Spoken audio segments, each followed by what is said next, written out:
Today, on the Southern California Real Estate Report, we'll talk about the Riverwalk project in Mission Valley. Stay tuned.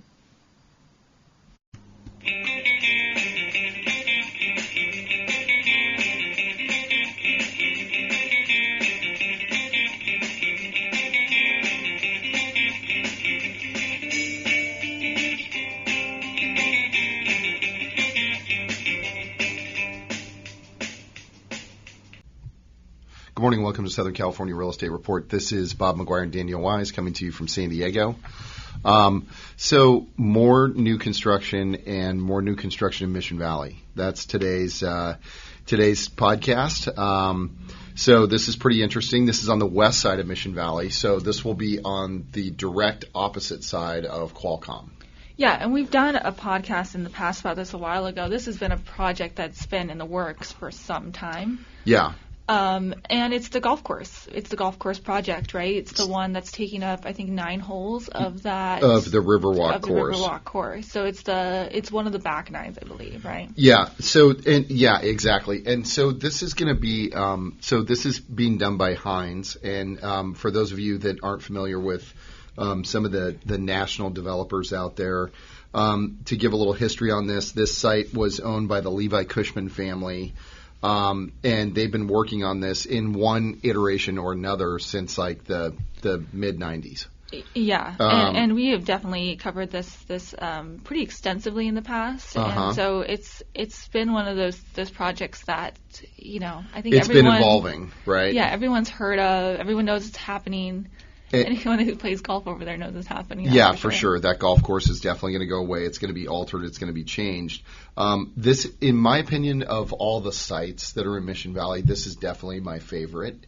I would feel like if I were H.G. Hines and I had acquired the site that I would have land banked it and kept it as long as they did, because it really is. It's a superb site. And just to make a quick clarification, the only 9 holes of the golf course are. There's still going to be 18. So it's still going to be a full regulation course for anyone who's concerned about that. So is that what they're doing? They're sort of reconstructing it as an 18-hole course, just in different parts around the development. Well, there was 2 back 9s on that course, I believe. Okay. So they're just taking out one of them. They're taking out one. Okay. It's a big project. So the entire project is going to consist of it's going to be built out in 5 phases, and the total build out will be done in 2035. So each phase of each build out will be a 5-year build out. Yeah. So the total build out for this project is going to be 4,300 apartments and condos, 152,000 square feet of retail and shops, and 1 million square feet of office space, with uses split between 4 districts and bisected by a trolley line and a downtown-style main street. So they're going to make it kind of cool. They're going to make it so that it is it's a less urban neighborhood and more of a neighborhood-type feel. Mm-hmm. So that's their goal. They teamed up with the landowner, Levi Cushman, and so they're anticipating that it'll be constructed. I'm sorry, I think I said 5-year periods. It's going to be in 3 5-year phases.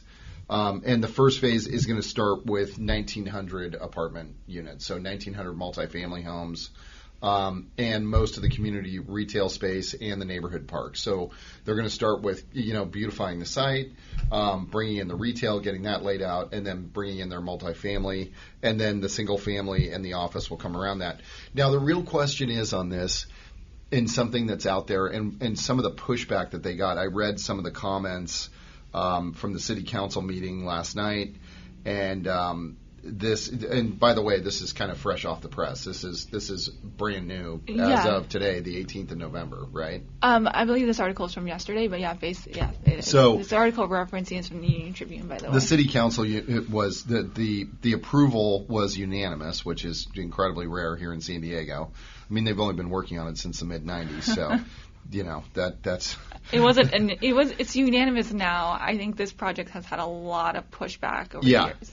But yeah, it has. And look, a lot of it too was to get the subsidized units in there. The developer agreed to 430 subsidized units. That is going to be for people making up 65% of the area's average median income.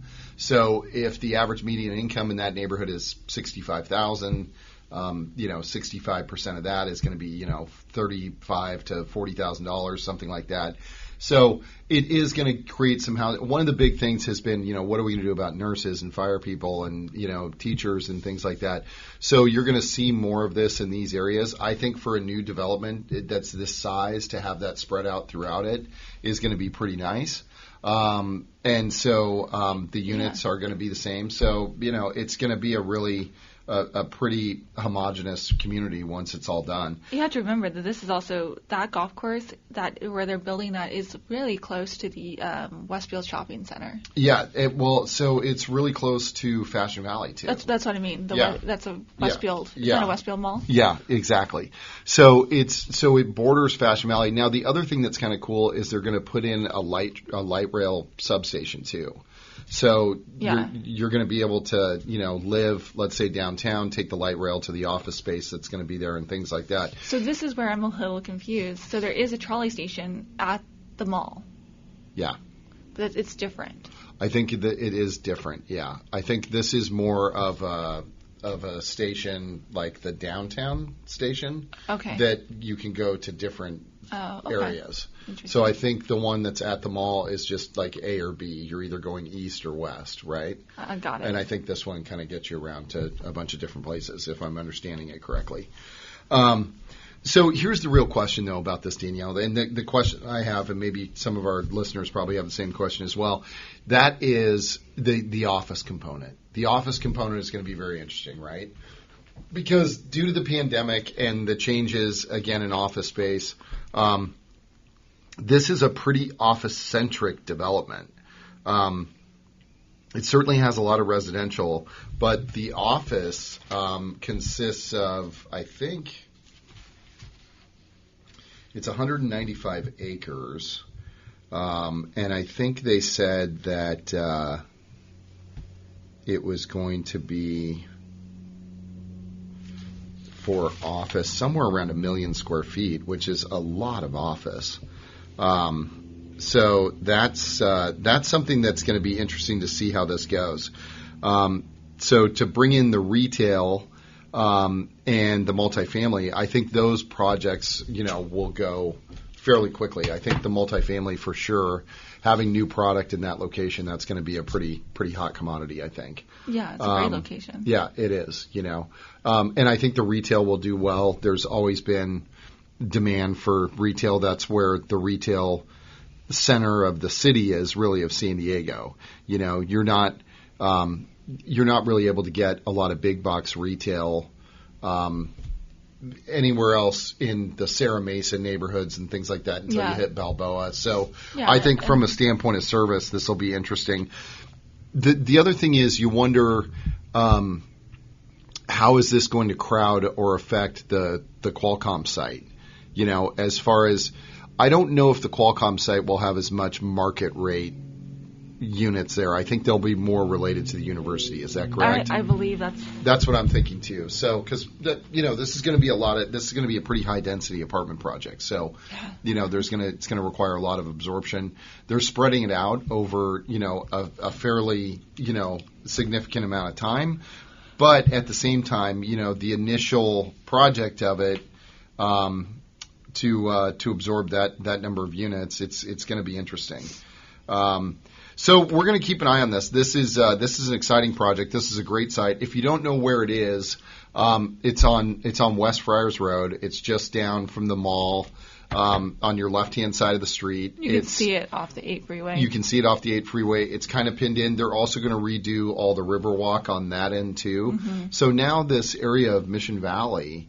From basically Qualcomm all the way down to pretty much like to the bottom of Linda Vista, that whole Riverwalk is going to be completely changed. So that's going to be a very nice amenity for the city, and that's going to be a really nice area. They're going to clean that all up, and hopefully that'll be a really neat kind of outside, open space area that everyone can use. So that's exciting too, I think.